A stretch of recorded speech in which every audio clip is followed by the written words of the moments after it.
Hello বন্ধুরা, তো তোমরা সবাই কেমন আছো? তো আশা করি ভালো আছো। আজকে আমি কী রেসিপি রান্না করছি চলো তোমাদের সঙ্গে শেয়ার করি। তো এই দেখো, আমি আজকে চিলি চিকেন বানাবো। তো এগুলো তো আমি লাল লাল করে আগে ভেজে নিচ্ছি, পকোড়ার মতন ভেজে নিচ্ছি। তো আমার রেসিপিটি তোমাদের সঙ্গে শেয়ার করছি, তো আমার ভিডিওটা তোমরা দেখতে থাকো। তো বন্ধুরা, আমার পকোড়াগুলো ভাজা হয়ে গেছে, চিকেনগুলো। তো ওই পকোড়া ভাজার তেলে আমি পেঁয়াজগুলো দিয়ে দিয়েছি। তো পেঁয়াজগুলো হালকা করে ভেজে নেবো, এর মধ্যে আমি সবজিগুলো সব দিয়ে দেবো। তো এই সবজিগুলো দিয়ে আমি হালকা করে ভাজবো। তো বেশি ভাজলে আবার ভালো লাগবে না, হালকা ভাজবো ভেজে।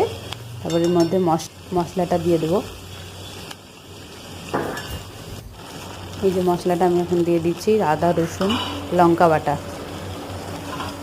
তো বন্ধুরা, এখানে আদা রসুন লঙ্কা বাটা আমি দিয়ে দিলাম। তো একটু ভালো করে কষিয়ে নেব, কারণ আদা রসুনে গন্ধ করলে ভালো লাগবে না। তো এর মধ্যে এখন টমেটো সস দিয়ে দেবো। টমেটো সস দিয়ে ভালো করে নাড়াচাড়া করব। তো বন্ধুরা, তোমরা ভাবতেই পারো যে আমি গাজর দিয়েছি, ক্যাপসিকাম, বিনস এসব দিয়েছি। তো ক্যাপসিকাম দেয়, বিনস দেয় না। তো তোমরা ভাবতে পারো যে গাজর দিয়েছে, বিনস দিয়েছে। তো আমি এই জন্য দিয়েছি, আমার ভালো লাগে বলে আমি দিয়েছি। এটা তো বাড়িতে রান্না করছি, সেই জন্য ভাবলাম তোমাদের সঙ্গে শেয়ার করি, তাই শেয়ার করছি। তোমাদের কাছে আমি ডাল ভাত খেলেও তোমার সাথে সঙ্গে শেয়ার করি, তোমাদের সঙ্গে আমি নিরামিষ তরকারি খেলেও শেয়ার করি, তাই তোমাদের সঙ্গে ভাবলাম শেয়ার করি।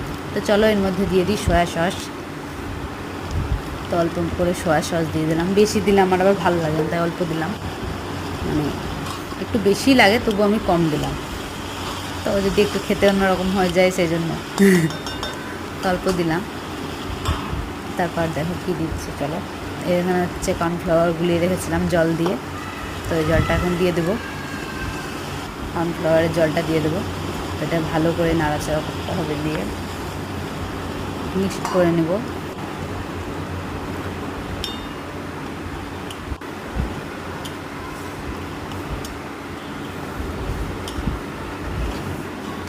তো এবার এই যে চিকেনগুলো আমি ভেজে রেখেছিলাম ওর মধ্যে দিয়ে দেবো।